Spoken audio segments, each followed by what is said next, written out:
You're listening to The Bible Guys, a podcast where a couple of friends talk about the Bible in fun and practical ways.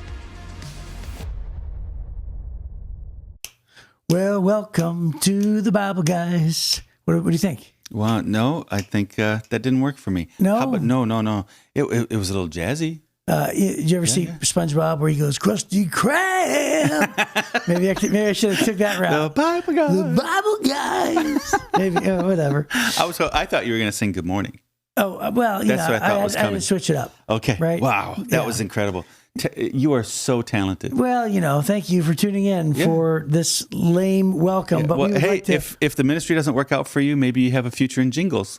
Jingles. Yeah. Well, that's a business. Please call me for your next jingle. Is that even a thing anymore? I don't know. In the 50s, I'm sure it was. I don't know. So, hey, we are Jeff and Chris. We're the Bible Guys, and we are just welcoming you to the next episode, which is this one. And we are starting off with a segment called Would You Rather? Oh, I like Would You Rathers. Yeah, and we have not read these. I have not. Because we want to read them in real time. Right now. So we're just going to Let's do it. pick. Let's do it. All right, you want to do the first one? Would you rather only communicate using emojis or only communicate using GIFs? Oh, I know immediately the answer. What is it? GIFs for me. Yeah? Yeah, GIFs, yeah. Yeah, GIFs are they're so widespread. I think there's way more GIFs than there are emojis, first of all. Yeah. And which is hard to believe. Emojis are pretty direct, thumbs up, praise, hands, all that stuff. But GIFs are so funny. They're funny. A lot of them are funny. Yeah, I choose funny. Yeah, okay. All right, number 2. Would you rather have a pet dinosaur or a pet dragon? Is this even a competition? A dinosaur, I fear. A dragon, I guess I'd fear too. But I've seen House of the Dragon. I've seen Game of Thrones. I think that I'd rather try to ride a dragon. Really? And have it be my pet. Really?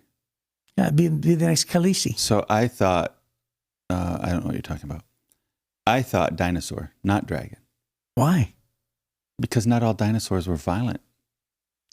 Dragons are by nature, big teeth, big claws, fire out of their mouths. But do you remember and mean.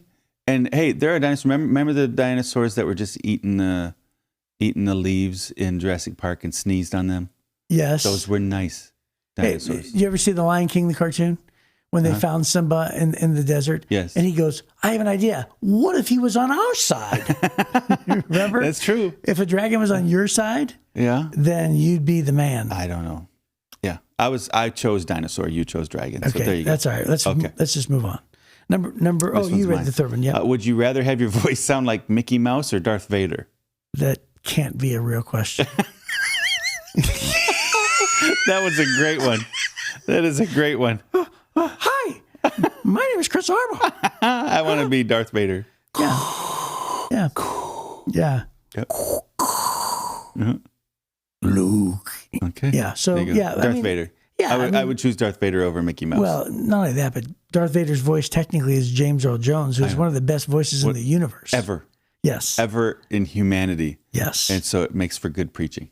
Yes. It'd be hard to preach like Mickey Mouse. Yes, it really would. But although you'd have to deal with the whole, the breathing sounds, that'd be irritating, but still. Okay. So the other one is, would you rather have to speak in Pig Latin for a week or wear a kick me sign on your back for a day? Oh man. Kick me for a day. Really? Yeah.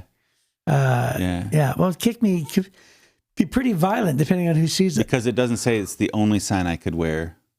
Oh my goodness. Are you trying to do a workaround? So then I'd have a sign below it that says, kick me and find out.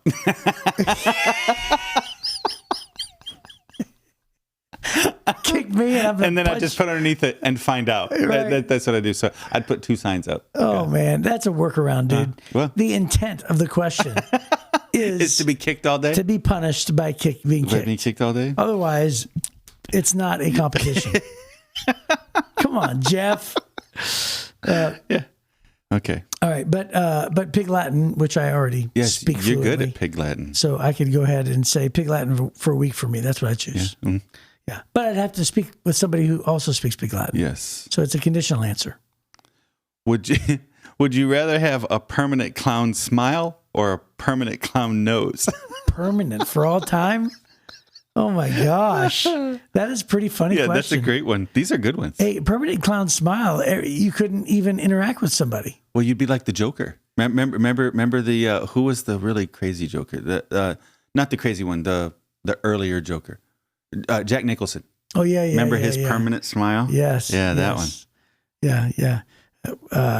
And then there's different versions of the Joker. I don't want to get into all that. Right. But that one was like this really fabricated permanent smile. Yeah. A permanent clown nose, you could get past. People would look and go, "Oh my goodness," and then you'd have to be like, "Yeah," and explain it away. Yeah, it's as clear as the nose on my face. But Wizard of Oz, 1939. There you go. But the idea of a clown nose. Gosh, I mean, the smile would just creep everybody out. You would be avoided forever. I'd have to choose the nose. You choose the nose? The clown nose? You'd have to. That's awesome. You couldn't walk around with that permanent smile. Des, you elevated your game today. This was a good one. Yeah, that was a good one. These were really difficult would you rathers. I agree. Yep. I agree. Although pet dragon, I still like that idea. I think you're wrong on that one. But I like it. Okay. All right, as advertised in the previous episode, yes, Moses is going to argue with God, which is always a good idea. Let me just say, when you have a disagreement, argue with the creator of the universe. That's always. But you know what? It does give us permission to argue with God, because David argues with God, Moses argues with God, Abraham argues with God. God never says, "Stop it." He never says, "How dare you?" He doesn't say that. Right. God is willing to hear our thoughts, even if they're unreasonable, just like Job, right? Job last couple podcasts, for chapters and chapters, he goes on. And then God finally says, "Okay, fine, I'll respond now." But he never says, "Job, how dare you?" So God's not afraid of our arguing. It's just... He does say to Job, "How dare you? Where were you when I made this? Where were you when I made this?" No. What I'm saying is, he never says, "Don't you dare argue with me." Oh, yeah. That's what I'm saying. Yeah. In verse 14 here, God gets mad at Moses for arguing with him. So What do you mean? it comes up. Verse 14, it literally says, "Then the Lord became angry with Moses." Where? Verse 14.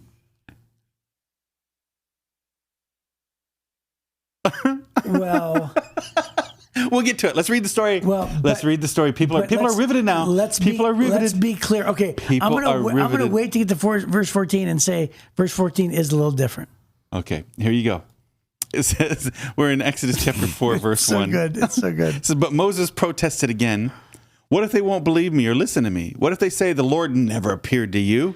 Then the Lord asked him, "What is that in your hand?" "A shepherd's staff," Moses replied. "Throw it down on the ground," the Lord told him. So Moses threw down a staff, and it turned into a snake. Moses jumped back. Then the Lord told him, "Reach out and grab its tail." So Moses reached out and grabbed it, and it turned back into a shepherd's staff in his hand. "Perform this sign," the Lord told him, "and then they'll believe that the Lord, the God of their ancestors, the God of Abraham, the God of Isaac, and the God of Jacob, really has appeared to you." Then the Lord said to Moses, "Now put your hand inside your cloak." So Moses put his hand inside his cloak, and when he took it out again, his hand was white as snow with a severe skin disease, like leprosy. "Now put your hand back into your cloak," the Lord said. So Moses put his hand back in, and when he took it out again, it was healthy as the rest of his body. The Lord said to Moses, "If they do not believe you and are not convinced by the first miraculous sign, they will be convinced by the second sign. And if they don't believe you or listen to you, even after these two signs, then take some water from the Nile River and pour it on the dry ground. And when you do, the water from the Nile will turn to blood on the ground." But Moses pleaded with the Lord, "O Lord, I'm not very good with words. I've never been, and I'm not now, even though you've spoken to me. I get tongue-tied, and my words get tangled." Then the Lord asked Moses, "Who makes a person's mouth? Who decides whether people speak or do not speak, hear or do not hear, see or do not see? Is it not I, the Lord? Now go, I will be with you as you speak, and I will instruct you in what to say." But Moses again pleaded, "Lord, please send anyone else." And then the Lord became angry with Moses. "All right," he said, "what about your brother Aaron, the Levite? I know he speaks well, and look, he's on his way to meet you now. He'll be delighted to see you. Talk to him and put the words in his mouth, and I'll be with both of you as you speak. I'll instruct you both in what to do. Aaron will be your spokesman to the people. He'll be your mouthpiece, and you'll stand in the place of God for him, telling him what to say. And take your shepherd's staff with you and use it to perform the miraculous signs I've shown you." So Moses went back to his home.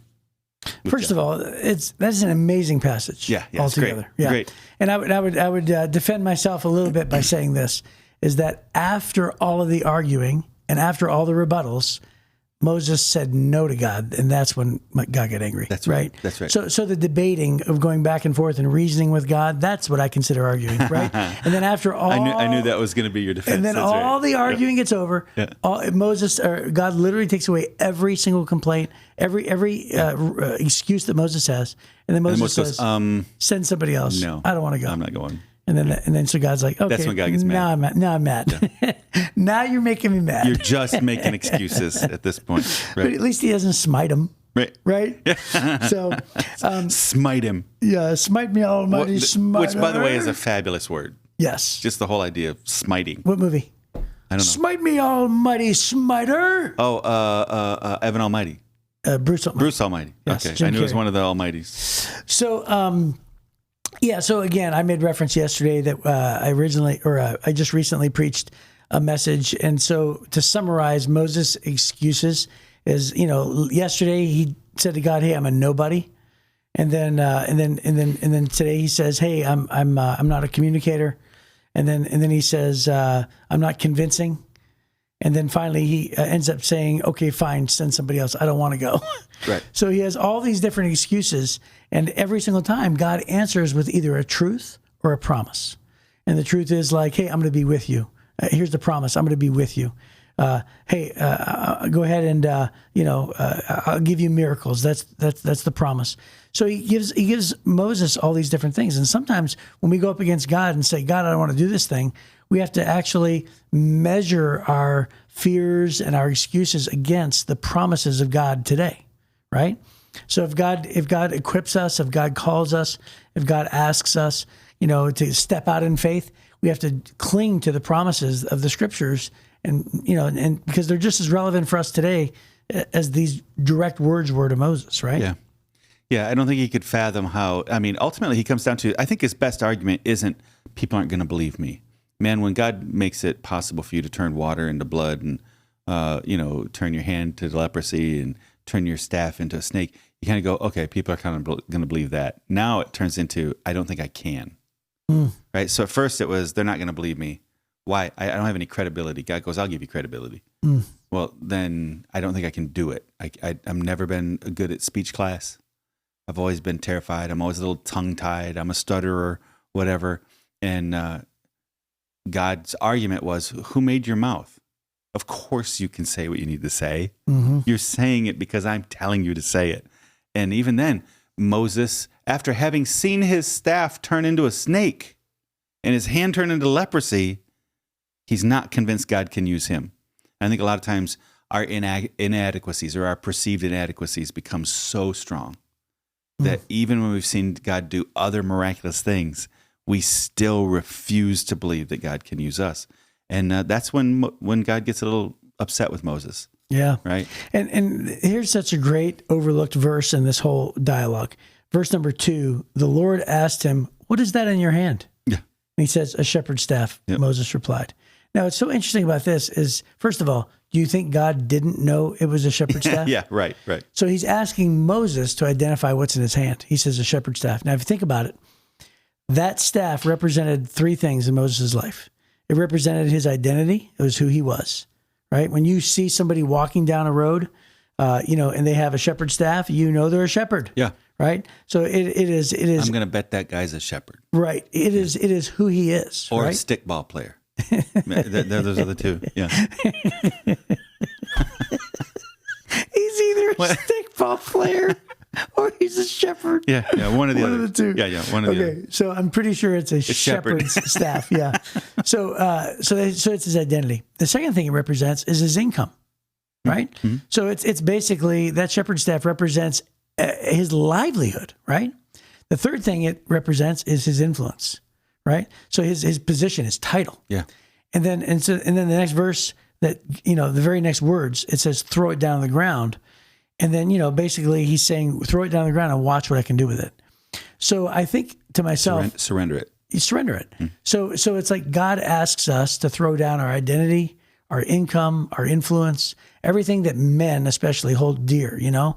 It's like this is who I am, this is what I do, this is how I provide, you know? And he says, no, God says, throw it down, lay it before me, and watch what I can do with it. Surrender it. Don't hang on to, you know, these things thinking that, you know, they're yours. Give them to me. And God will give us a new identity. He'll take our income and do great things with it. You know, he'll take our influence and multiply it exponentially if we just simply give it to him. But in our own hands, it can only be so many things, right? It'll never be miraculous. Right. You know, it'll be ordinary, and if we give it to God, it'll be extraordinary. Right. Wow. That's good. That's a sermon. That is it. You should preach it. I already did. Yes, you did. That was a good one. Yes. So then Moses, with this miracle after miracle after miracle, still struggling with going, okay, God, you got this. And he still thinks it's him. And how narcissistic are we that we still think it's us? Right. So okay, God, listen, I hear what you're saying. Yes. The problem is I know me better than you know me. Right. And I know my circumstances better than you know my circumstances. So I don't know if you've heard, but I stutter. Yeah. I stutter. Right. Right. I don't know if you heard. Yeah. But that's it's just today, Junior. Happy Gilmore. Yeah. No, I'm sorry, Billy Madison. So the absurd thing is we as humans still tend to think we know more than God knows. And that somehow we have some kind of inside information that God doesn't have. And I think that's where it shifts from, oh, I get it. You're a little nervous. Let me help you out. Yeah. As a matter of fact, that's nothing. Stick your hand in your shirt. Watch this. Right. That's nothing. That's nothing. Get some water and pour it out on the ground. Yeah. Right. And so God's helping Moses out here. Hey, I get it. You're a little nervous. People aren't going to believe you. Here's some authority. Go in my name. Right. That's what we talked about yesterday. Use my name. People are going to believe you. If they don't, do these things. I gave you three things. Moses, okay. But then Moses pivots into this. I've got some insider information you just don't know. You don't know. And it's amazing because as humans, we can't see very far and we can't see very much, but we often presume to tell God everything we feel like he needs to know to get things right. Yes. Right. And you know, by the way, you know what is also narcissistic? Oh my goodness. And I blew this whole joke. Is it good? Go ahead. I blew the whole joke. I was going to say not returning your shopping carts. I blew the joke by not there you go. being able to pronounce narcissistic. That's a callback from like episode 2.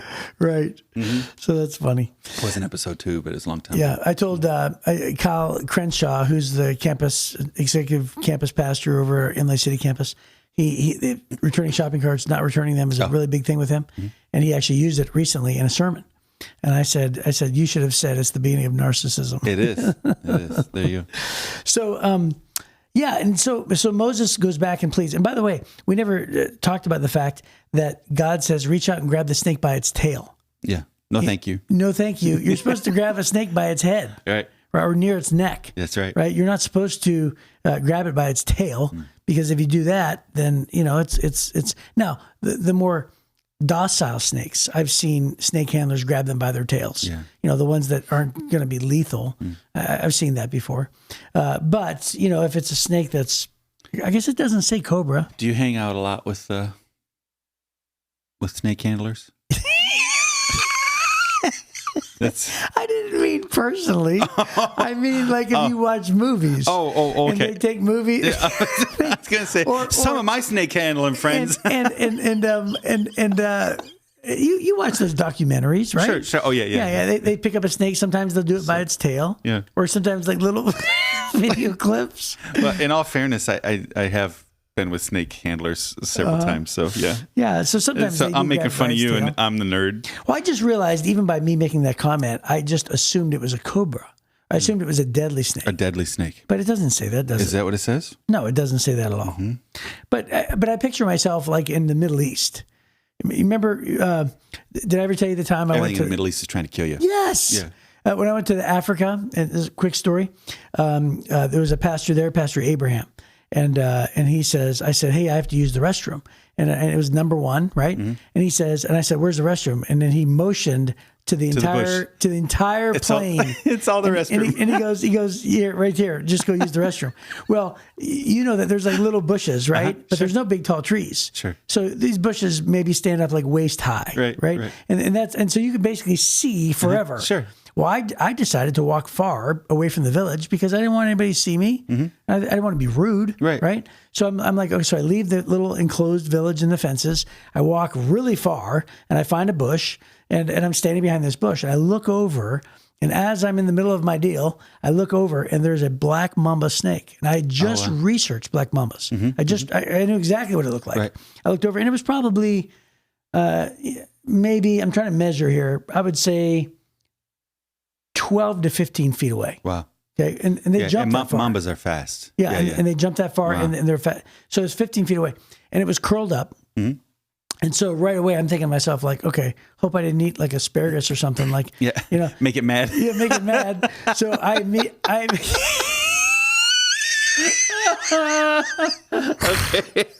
That asparagus makes me mad. Okay, so I thought to myself, okay, immediately I have to stop, right? And which, by the way, is difficult. Yeah. And then I just decided to move slowly away, and then I decided to go far away, and I was scared out of my mind, right? And then I go somewhere else. I finish up. I go back to the village.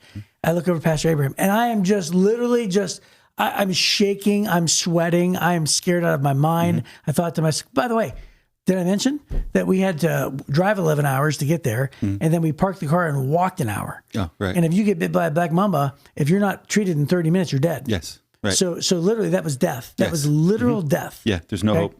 And so anyway, I go back to the village, and I said to Abraham, I go, "You'll never believe what just happened." And I just explained this whole thing in a dramatic fashion, and he said, he did hand motions. Okay, so for the listeners who aren't listening to me. Right. He made hand motions like a circle, and then hand motions like a wavy snake. Right. And he goes, was the black mamba like this? And he did a circle motion. And he goes, or was it like this? And he did a waving motion. And I said, well, it was like this. I did the circle motion. He goes, oh, you're fine. That's what he says. Yeah. So he didn't even fret. No big deal. No big deal. Yeah, you're fine. Yeah, but this one, it was like this. It was wavy. Yes. Because you had to reach down and grab it by its tail. But it may have been a docile snake. Yeah, maybe. Non-poisonous. I doubt it. I doubt it too. It wouldn't have been that cool of a trick if God did a gardener snake. A gardener snake. That's right. So, Huh? Yep. That's it. So I'm gonna assume, considering how important cobras were. I'm picturing God like, and Moses is like, come on, God. That's right. That didn't happen. So as important as cobras were in Egyptian art, yes, headdresses. Oh, you know what? That's probably true. Paintings, all this stuff. I'm going to guess it was a cobra. Yeah, me too. Yeah. And guess what? Because God's trying to establish this dominance over the gods of Egypt. Yeah, and cobras were an Egyptian god. Yeah, and Charlton Heston's was a cobra. Yeah, yeah. So there you go. Proof right there. Yeah, proof. We got it on video. Oh my gosh! There's a lot of laughter in this one. Okay. Oh, that's so funny. Well, I don't think it's getting any better. We better shut this one down. We do. Okay. We're at 23 minutes. This is so silly. We better shut this one down. All right. That's right. I think that's. Okay, that's. We got it on video. It's so funny. Okay. Okay. So.